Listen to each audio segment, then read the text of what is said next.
Nigeria can and the southern Kaduna crisis, where scores have died. Christian clergies in Abuja have insisted that the concerns being expressed are logical. The umbrella body for Christian denominations in Nigeria had criticized President Muhammadu Buhari for not doing enough to stem the tide of killings purportedly carried out by Fulani militia in the area, a position which the government has since countered.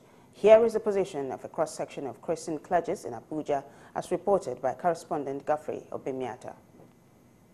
True religious leaders do not fan the embers of hate, but ensure that communities live in peace and harmony.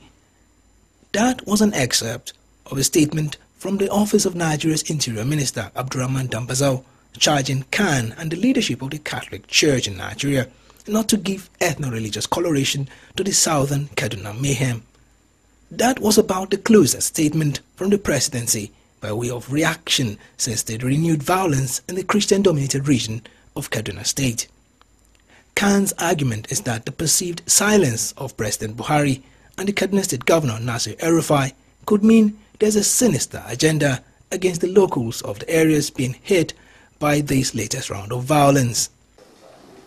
If your house is on fire, as the head of the house, you should have to rise up to the task. You have to say something. And so the silence of the president and also the governor of Kaduna State is raising concern. It's the concern of the children of this nation under his own authority or their own authority. They need to hear from the leader. The primary responsibility of government is the security of lives and properties. I do not believe that el-Rufai has done what he's supposed to do there. And the president is supposed to stand up and say something and speak, even if he doesn't go there, as our father, the father of the nation, is supposed to be concerned about what's going on, because these helpless people, they don't have weapons to fight and so on, and they are law-abiding citizens, and because they are law-abiding citizens, they cannot take up weapon to fight. The suggestion that Christian communities affected by the southern Kaduna crisis could resort to self-help measures due to the perceived inaction of government is one noted by Reverend Udochi Odikangwa.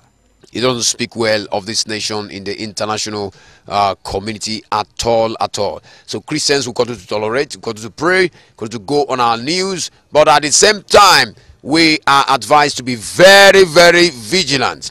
Khan had declared Sunday the 8th of January as a day of mourning the victims of the southern Kaduna killings, and the clergies say this is a way of seeking divine intervention in areas where the Nigerian government had failed its people. If people are killing, if you have your son or your father or any relation that dies, automatically you mourn. How many people are being killed every day? Blood is everywhere. Can we just be celebrating? At the body of Christ, we have declared days of mourning on the 8th because we believe that with God all things are possible, asking him to intervene, because without peace in our nation, we are going nowhere. The latest on the southern Kaduna story is on the deployment of troops by the Nigerian army to the troubled spots. But moving forward, it may take much more than guns and bullets to restore lasting peace to the area. Godfrey Obimiata, Galaxy News, Abuja. Away from the southern